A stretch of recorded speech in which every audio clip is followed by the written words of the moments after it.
Bonjour à tous, bienvenue dans cette nouvelle vidéo. Cette interview pour moi. Pourrais-tu te présenter pour ceux qui ne te connaissent pas encore? Ok, bonjour Hélène, bonjour tout le monde. Donc, je suis Paul-Marie Ouattara, ingénieur généraliste spécialisé en sciences des données et digitalisation de l'École centrale Casablanca. Actuellement, je suis donc employé à la Société Ivoirienne de Câble, filiale de Prisma Group, en tant que responsable des projets informatiques. Magnifique. Alors, est-ce que tu peux nous dire comment est-ce qu'on fait pour devenir ingénieur généraliste? Alors, bon. Pour devenir ingénieur généraliste, déjà moi je vais présenter mon parcours et puis après vous saurez du coup. Donc j'ai fait un baccalauréat série scientifique, bac C, ici en Côte d'Ivoire, à Bouaké notamment. Après mon bac, j'ai intégré l'INPHB en classe préparatoire, donc mathématiques, physique. C'est vous les plus intelligents? Du tout. du tout. Donc mathématiques, physique et sciences industrielles en première année et mathématiques, physique en seconde année. Donc après mes 2 années de classe préparatoire, j'ai passé le concours pour intégrer l'école centrale Casablanca. Donc petite parenthèse, l'école centrale Casablanca est, on va dire, dans le groupe des écoles centrales. Donc le groupe des écoles centrales, c'est un groupe qui réunit aujourd'hui entre, je pense, 7, 8 écoles d'ingénieurs qui sont basées notamment en France, mais aussi qui sont étendues un peu dans plusieurs pays dans le monde. Donc les écoles centrales forment des ingénieurs centraliens qui sont des ingénieurs généralistes.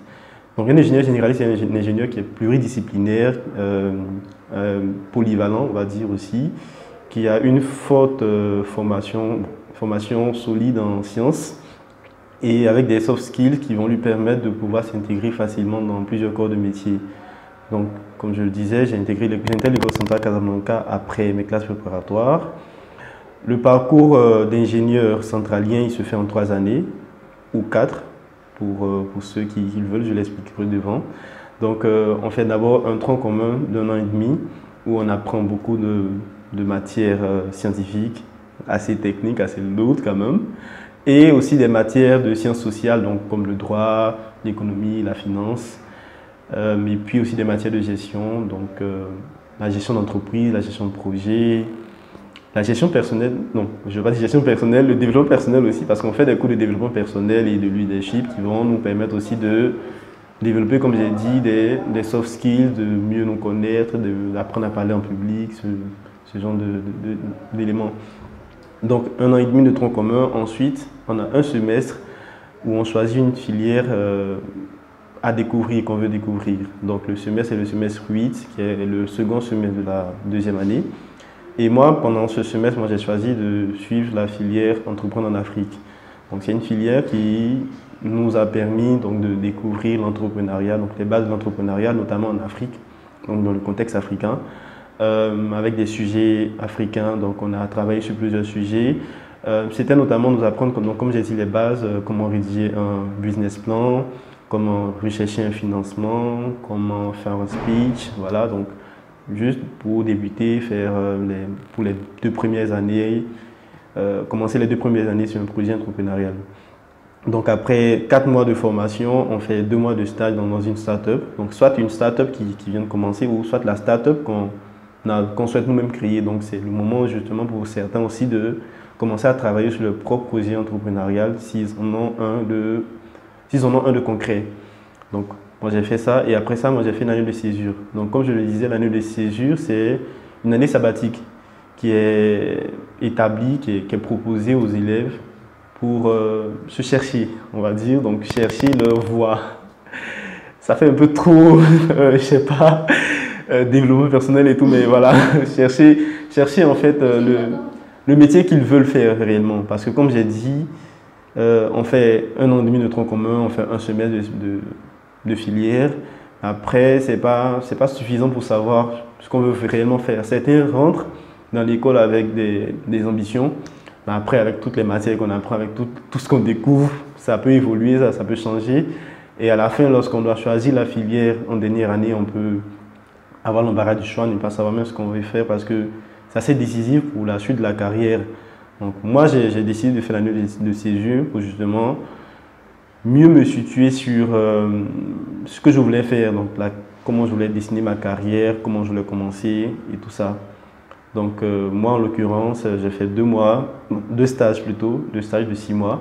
Il y avait aussi la possibilité de faire soit une formation d'1 an ou peut-être faire un projet humanitaire, donc participer à un projet humanitaire aussi pendant 1 an, voilà. En tout cas faire quelque chose, il ne faut pas rester à la maison en tout cas, ça ça passe pas, mais voilà, faire quelque chose de concret qui va nous permettre de pouvoir réfléchir réellement sur ce qu'on veut faire de notre vie, de notre carrière. Donc moi, comme je disais, je fais 2 stages de 6 mois. Un premier stage au Maroc, à Casablanca, et un second stage en Côte d'Ivoire, à Abidjan. Et après ça, je fais ma dernière année de spécialisation, où je choisis donc mon métier, non, ma filière de spécialisation, sciences des données et digitalisation. Et puis mon métier, je pense, si je me rappelle, c'était concevoir et innover. Voilà, donc c'est pour ceux qui veulent concevoir, faire de la conception et tout ça. Donc en gros, c'est ça. Bon, donc, pour être ingénieur généraliste, bac C, classe prépa, et puis bon, concours en inter l'école, et puis le parcours est beau. Mais consiste concrètement ton métier, ton travail, ça consiste à faire quoi? Actuellement, oui. Donc, ok, pour rappel, je suis donc responsable des projets informatiques à la Société Ivoirienne de Câbles. Mon métier... Est-ce que déjà les connaissances que tu as eues à l'école t'aident au quotidien ou bien c'est quelque chose de totalement nouveau, différent? Alors, je dirais que s'il y a des connaissances que j'ai apprises qui m'aident, c'est la gestion de projet. Parce que c'est vraiment ce que je fais. Je me définis aussi souvent comme ingénieur en transformation digitale. Parce que pour expliquer, bon, ce que j'ai dit, c'est le titre officiel. Mais en vrai, mon rôle dans l'entreprise, c'est d'aider l'entreprise à mettre en œuvre sa transformation digitale. Donc pour expliquer, la transformation digitale, c'est transformer, on va dire, les métiers de l'entreprise, les activités de l'entreprise en intégrant beaucoup plus de technologies informatiques, de sorte à permettre d'améliorer donc les résultats, les activités, avoir plus d'efficience, plus d'efficacité, être plus rapide dans certains éléments et tout. Donc c'est ça la transformation digitale. Donc moi, depuis on va dire 2 ans maintenant, j'ai pour mission donc d'accompagner l'entreprise à le mettre en œuvre. Aujourd'hui, si je veux faire une petite historique, l'entreprise a déjà, on va dire, évolué. Il y a déjà des bases qui sont là en termes de transformation digitale. Mais moi, mon rôle, c'est de le pousser un peu plus. Donc, affiner certaines choses, corriger certains éléments. Notamment, je travaille beaucoup avec l'ERP de l'entreprise. Donc, l'ERP, c'est le logiciel de gestion intégrée qui intègre, on va dire, toute l'activité de l'entreprise, qui permet de gérer toute l'activité de l'entreprise, partant de la production, les finances, les ventes, la logistique et tout ça. C'est le logiciel de base de l'entreprise. Presque tout le monde l'utilise au sein de l'entreprise. Donc, il faut le mettre à jour, il faut le maintenir, il faut le faire évoluer aussi en fonction des attentes de l'entreprise, en fonction des ambitions aussi, parce que l'entreprise évolue, donc les métiers évoluent, le logiciel aussi évolue. Il faut permettre aux employés de s'adapter aussi au logiciel. Donc, il y a toutes ces activités-là que je suis amené à mettre en œuvre, à gérer, pour tout simplement permettre en fait à l'entreprise de pouvoir se maintenir, on va dire, à jour en termes de technologie et puis aussi évoluer, donc améliorer ses activités. C'est magnifique ce que tu fais et aussi, comme on remarque, on va dire les vieilles personnes en griffe sont un peu réticentes face à la technologie, dans le sens où quand on veut leur apprendre de nouvelles manières de travailler, c'est un peu lourd. Comment est-ce que tu arrives à faire passer ça? Parce qu'on ne va pas dire que tu travailles qu'avec des jeunes. Non, c'est... Bon, sans dénigrer l'entreprise, sans le faire. La moyenne d'âge, je dirais, est autour de 40 ans, 35-40 ans. Donc il y a quand même des personnes qui sont là depuis longtemps, qui maîtrisent leur métier. Ils maîtrisent leur métier puisqu'ils le font depuis plus de 20 ans. Mais voilà, comme j'ai dit, la technologie, elle évolue. La technologie, elle évolue. Il y a de nouvelles solutions pour faire des choses beaucoup plus rapidement. Sauf que ces personnes-là, vu qu'elles ont été habituées à utiliser des méthodes, elles estiment que leurs méthodes sont bien meilleures et que voilà, ce qu'on va intégrer va leur compliquer encore plus la vie. va rendre les choses beaucoup plus difficiles. Donc, c'est l'un de mes plus grands challenges, ça, c'est l'accompagnement au changement, surtout ça. C'est beaucoup plus de dialogue, de communication. Parce qu'il ne s'agit pas de venir imposer du jour au lendemain, demander à la personne, non, maintenant voici la solution à utiliser. Non, c'est beaucoup plus d'accompagnement au changement, aider la personne en fait à comprendre l'utilité de ce qu'on veut faire. Parce que souvent, ils vont penser qu'ils auront à penser que ce que tu vas mettre en place va seront peut-être à envoyer plus de contrôle. Parce que, faut le dire aussi, les niveaux de contrôle ont évolué. Donc, on arrive beaucoup mieux à suivre l'activité de chaque personne et tout. Donc, ils vont surtout penser qu'on emmène juste un élément de contrôle où on vient leur compliquer encore plus la tâche. Voilà, mais non, on veut au contraire leur faciliter la tâche. Et on n'est pas contre eux, au contraire, on est avec eux. C'est parce qu'on pense à leur bien-être, à leur efficacité, qu'on leur amène des solutions. Donc, effectivement, il y a eu des solutions comme ça qu'on a eu à proposer, à développer. Au début, les personnes étaient réticentes. Ils disaient que voilà, bon, parce qu'après, il faut suivre des formations. Donc, déjà, suivre la formation, pour eux, c'est. Tu demandes à l'employé de libérer 4 heures de son temps pour venir suivre une formation. C'est 4 heures qu'il libère dans la journée où il pouvait avancer beaucoup sur son travail. Donc, déjà, il est réticent à ce niveau-là. Et encore, il doit s'adapter à un nouveau système, il doit encore réapprendre. À partir d'un certain âge, les gens n'ont plus envie d'apprendre. En fait, il y a aussi ça qui est une problématique, les gens n'ont plus envie d'apprendre. Donc, faut être derrière eux, il faut beaucoup insister, il faut être patient aussi. Il faut être très patient. Voilà, et puis, bon, ça finit par le faire, surtout en collaboration avec les managers aussi, bon, en impliquant les managers, les responsables d'équipe. On arrive quand même à créer un peu plus de synergie. C'est très bien, mais le fait que tu sois jeune, ça ne dérange pas? Ou bien ça arrive, il n'y a pas de problème d'âge? Bon. Pas de manière explicite. Après, faut juste savoir parler en fait aux personnes. Faut juste savoir parler aux personnes.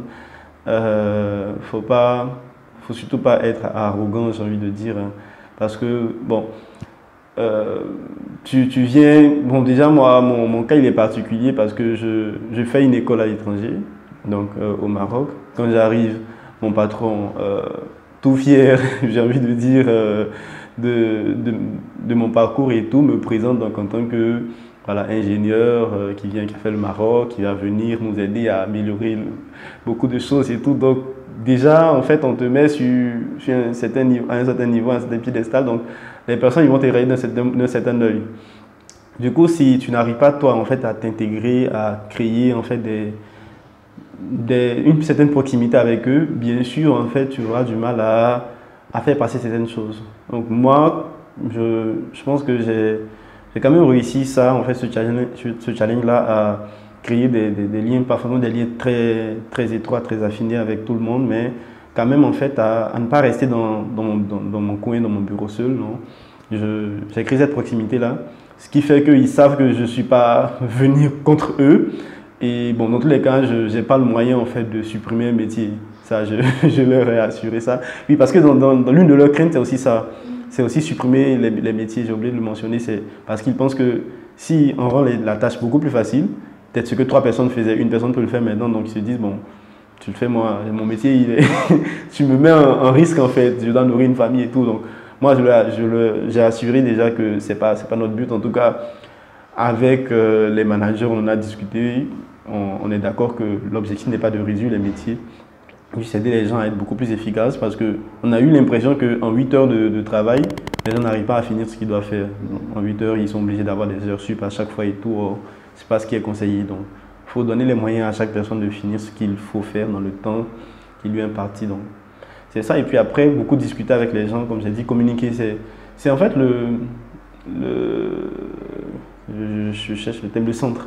Ok, merci beaucoup pour cette brillante intervention à ce niveau de en quoi consiste ton métier. Alors, on va maintenant, dans ton parcours, c'est très intéressant. Tu as eu étudié au Maroc. Oui. En général, des personnes qui étudient au Maroc vont vers la France, en général. Oui. Donc, toi, tu fais un retour, un bac. Pourquoi? Au Maroc, en fait, j'ambitionnais déjà de revenir. Bien sûr, je ne suis pas pour la fuite des cerveaux. Je me rappelle, j'avais fait un post sur LinkedIn dans le temps pour dire que j'étais vraiment content d'être revenu au pays et tout. Bon, des gens ont eu l'impression, bon, des amis même surtout, je vois des gens, ont eu l'impression que je les jugeais du fait qu'ils soient partis. Non, c'est pas... En tout cas, je ne suis pas contre la fuite, je suis pas pour la fuite des cerveaux. Mais je pense que chacun aussi a son parcours à tracer. Voilà, chacun est libre de faire les choix qu'il veut.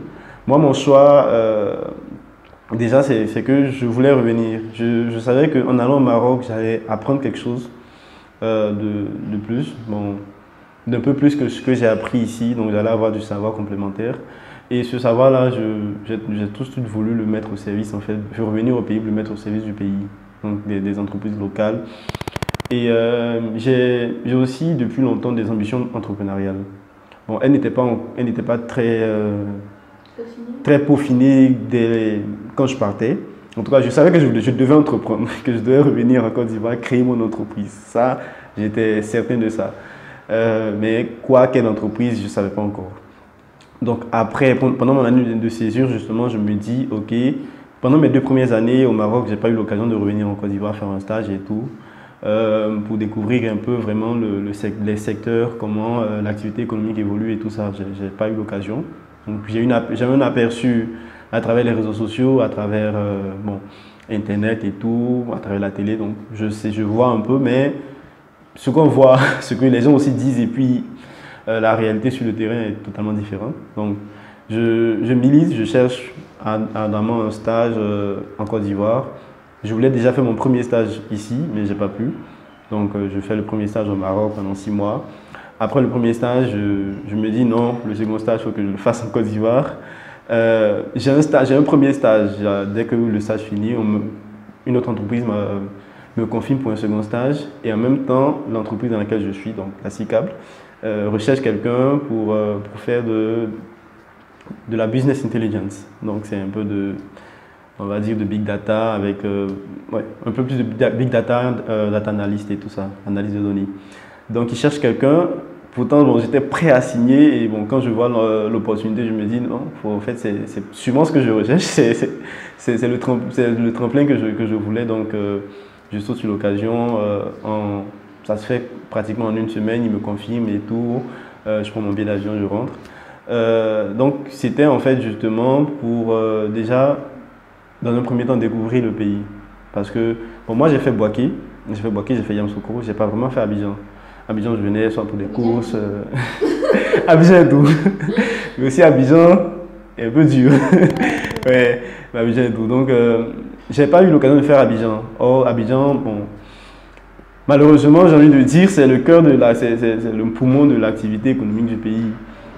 Donc, il faut quand même en fait expérimenter à Abidjan, voir comment les choses évoluent. Donc, je viens à Abidjan, je fais 4 mois et je découvre, j'ai au même temps l'occasion donc de discuter avec des amis qui sont déjà là, qui ont déjà en fait entamé des activités entrepreneuriales. J'ai envie de dire, j'essaie de tâter le terrain, on dira, voilà, j'essaie de tâter le terrain. Et après, quand je rentre, justement, pour ma dernière année, j'ai toujours la possibilité, donc, soit de rester au Maroc, soit revenir en Côte d'Ivoire. Parce que, la petite parenthèse, l'entreprise, en fait, a voulu que je revienne après ma formation. Donc, ça, je reviens dans l'entreprise où j'avais aussi la possibilité d'aller en France. Mais là, en fait, je me dis, justement, depuis le début, je veux revenir en Côte d'Ivoire. J'ai cette envie, en fait, de pouvoir en fait apporter ma pierre en fait à l'édifice, à ce qui se construit. En plus, je trouve aussi qu'il y a beaucoup d'opportunités. Il y a beaucoup d'opportunités en Côte d'Ivoire actuellement. C'est un pays qui est en train de se développer en voie de développement.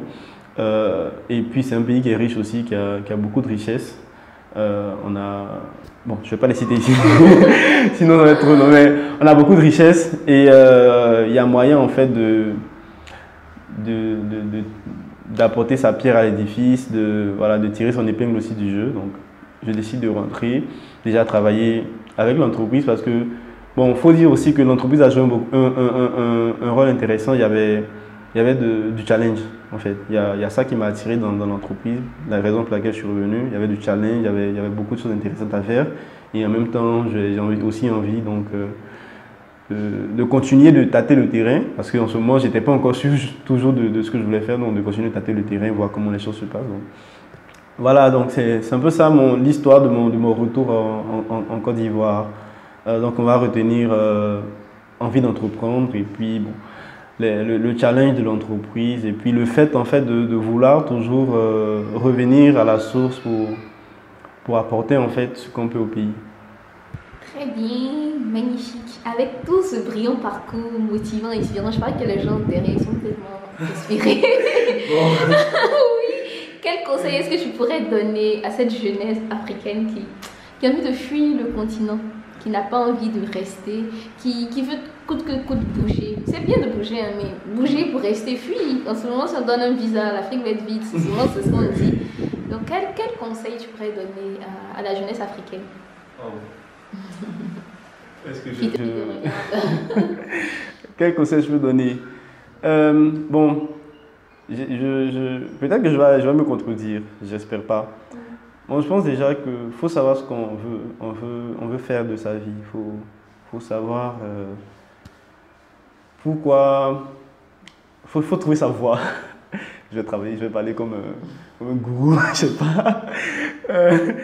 Faut trouver sa voie. Bon, non, en fait, faut savoir ce qu'on veut faire.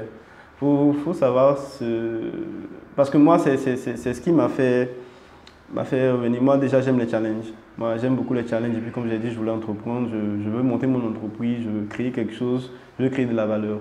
Et en fait, c'est pour ça que je suis revenu. C'est ce qui m'a poussé. Ceux qui veulent partir, je pense qu'ils ont leur raison. Bon, beaucoup vont vouloir partir parce que déjà, ils vont dire que le pays, c'est dur. Limite, bon, tu finis d'étudier pour avoir un boulot, c'est compliqué. En plus, les gars, ils vont t'exploiter, tu ne seras pas bien payé. Pourtant, en France, tu peux facilement en fait, avoir un salaire de 3 000 euros ou 2 500 euros même. Et puis, bah, bien vivre, quoi. Et puis, dans tous les cas, bon, tu viens en France, même si c'est aussi dur, mais voilà, bon, je sais pas, souvent, le simple fait d'être en France, c'est genre, tu as réussi et tout, bon, sans juger, hein, sans juger. Je pense que il y a des opportunités, il y a des choses à faire. Rien n'est facile. Hein. Moi, je me dis rien n'est facile. J'ai fait le Maroc, j'ai fait 4 ans au Maroc. Ça n'a pas été de tout repos non plus. Il y a eu beaucoup de difficultés, beaucoup de challenges aussi. Et justement, je me suis rendu compte que moi, personnellement, si je restais au Maroc, je n'allais pas me sentir bien. Et limite, bon, j'ai pas fait la France, pas fait la France, mais limite, je me disais aussi que si je restais en France, peut-être j'allais pas aussi me sentir bien. Au pays, je me sens bien, je me sens chez moi. Les choses sont beaucoup plus faciles parce que tu es chez toi. Tu fais pas face à certains challenges. On va pas parler de racisme et tout ça, mais voilà, il y a certaines choses qui sont beaucoup plus faciles quand tu es au pays, que tu peux assez facilement faire. Si on veut parler maintenant de la partie entrepreneuriat, les gens aussi vont dire qu'il y a trop de...